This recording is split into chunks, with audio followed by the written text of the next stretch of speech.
what's going on, everybody? So I decided to go ahead and do the episode 5 of Help, I'm in a Secret Relationship. All right, if you're just tuning in for the first time, then definitely make sure that you go ahead and subscribe to the channel, become part of the family. I see that we have Catfish coming back up the end of the month, and I'm also doing Basketball Wives, as you guys can see. All right, so let's go ahead and talk about it, y'all. Travis and Rayne are out in Vegas, all right? The city of sin. And Leah and Deandre, they are personal trainers, and they're both pretty like attractive people. Like, he has some nice muscles. You could tell he's fit. She looks fit too.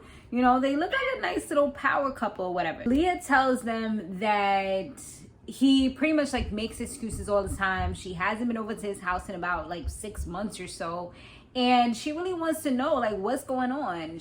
I don't think she had met his father, and she just felt like something wasn't right because she used to go to his house all the time. So it's like, why lately has it been different? They went and they talked to his friend first, which is Rayne, and Rayne said that one of the things that he noticed was that his friend, he was like, he gave the chain to her and she said she was gonna go and clean it, but she never really did. Or if she did, like, she never brought it back because he noticed that his friend hasn't been wearing a chain, and it seems like his vibe's been on ever since that happened. So that's number one. Boom. He's like, you know, and he was like that he hasn't been over to his house in a while either. It's not just Leah that's getting the weird treatment. He's also getting that treatment as well. It's kind of like he's isolating himself or something. So when they confronted Leah about it, she actually had a different story. She's like, so he told him that? She was like, nah, like, he told me that he gave it to his little brother, and his little brother hasn't given it back to him. So now it's weird because he's told both of them 2 different stories. So it's like, what is the real, you know? It's a little odd, like, what's going on. So now they talk to Leah's friends, Sharita and Marjorie. They tell them stuff. They tell Rayne and Travis stuff. So one of them told them that, you know, the same thing. She hasn't been around him either. Like, she hasn't been over to his house.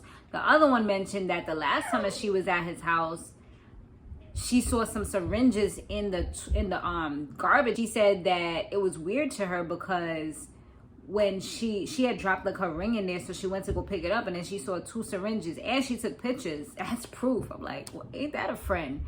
You know, somebody has you over at their house and you're taking pictures of their stuff like a private investigator. Yeah, you would never come over to my house again, but okay, cool. So yeah, she took pictures, I guess maybe to try to ask her girl Leah, like, what's up with this, but she never actually did because she knows the kind of temper that Leah has. Like, Leah has like a crazy temper.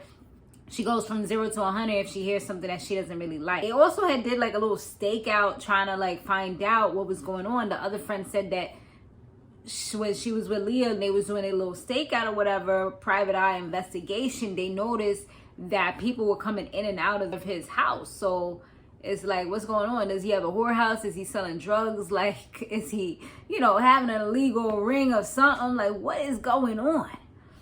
So yeah, when Leah was told about the whole syringe situation, she bugged out, started like throwing stuff, like just was having a temper tantrum. She was ready to go confront him at that moment, but it wasn't time. You had to simmer down, baby girl, because there's a plan in place.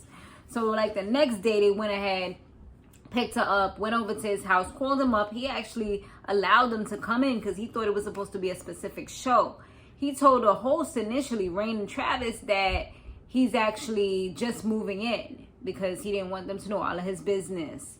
So after like talking, they have her come in or whatever. She starts asking him questions, and boom, the whole thing about first, of course, she needs to know about the syringes because she was mad that this could possibly ruin their business. I guess they have a business on social media where they're fit. Like, so if it comes to be found that you're beefing, you're taking steroids, and that just eliminates everything and your whole integrity. You know what I'm saying? You could lose brand deals, you could lose followers, you could lose respect, like just everything. So luckily that wasn't the situation. That wasn't the case. But on the flip side, he said he was taking like B12 shots. She didn't know know if that was like a thing, but it comes to find out it is a thing. It's weird that he didn't tell her about it. Like, why hide it?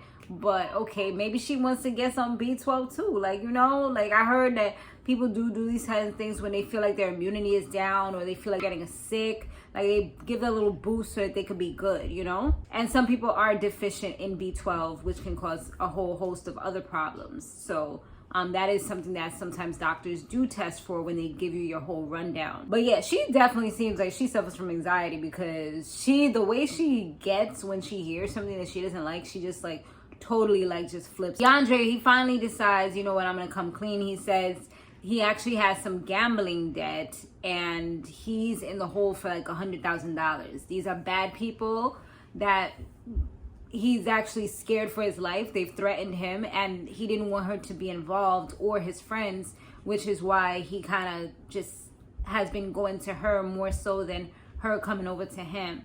He's also in such a bad situation that he has to sell his house in order to pay off the debt. He feels like that's pretty much his only final option. He gets like this, I'm pretty sure like this is an addiction. Like he has a dopamine rush that he gets because he's like, it's euphoric what happens when he wins. But there's so many people that lose everything based off the fact that you win a few times, because the house at the end of the day always wins big.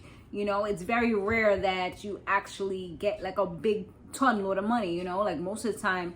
I don't know if he's doing like under the table type of stuff. That kind of seems like what it is, because for people to be coming after you and threatening you and stuff like that, it sounds like it's some like illegal ring, you know? So it kind of is something illegal for the most part. It sounds like it. But yeah, she's like, you know, I know we're in Vegas and everything, but you need to get some help and you need to, because he was saying he feels like he has a handle on it. Once he sells the house, he should be good. But she's like, no, like I'll be with you, but I need to know that you are actually going to get help. Like that's the first step. And that's very true, because you can say all the time, like, I got this, but not everybody actually has the willpower to cut themselves clean from an addiction. A lot of times it's like it grabs a hold on you. You feel like you've got it. Then you need that dopamine rush again. You need that thrill. You need that excitement. You need that euphoric, orgasmic type of feeling. And boom, you're right back where you started. He definitely needs like a group or something so that he can get that, like just completely change his life.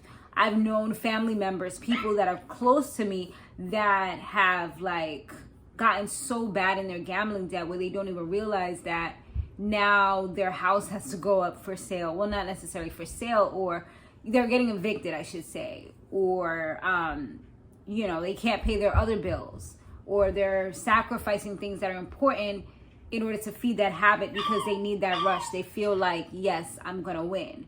You know, they feel like, yes, I'm going to win. So it definitely is a true addiction. And I'm glad that at least she didn't make him feel worse than he already seems like he looks, because he looks like he was down and out and embarrassed about the situation. I can tell by the way he was kind of fidgeting his hands and, you know, kind of doing certain things while he was talking, that he was definitely uncomfortable with the situation. His body language was telling it all, especially for the size that he is, for him to kind of like, you know, the way that his posture was, his demeanor, his facial expressions. You could tell that this is hard for him. This is something that makes him feel good, but it's also something that's putting him in a bad place. And nobody's gonna wanna build a business or a future with someone who has these types of issues, because you're gonna always have problems, you know? And that's gonna cause you to lose everything. So yeah, it is something that definitely has to be worked on and resolved. But it looks like, you know, they're ready to work on it together, so they should be good. Ain't gonna be no secret no more. But yeah, that's pretty much the episode. Let me know what you thought about that. And one thing that did kind of get me was when she was saying that he was telling her that he had a scorpion problem. If I was Rayne and Travis, I would not even want to be going there talking about some scorpion problem. I'm from New York. We don't do scorpions over here. So that would be like, that's like me seeing a dinosaur. Like, it's crazy. Like, I wouldn't even know what to do. You know what I mean? Like, I would be frozen with fear. That's different. But thanks so much for watching, guys. I'll see you on the next one. Laters.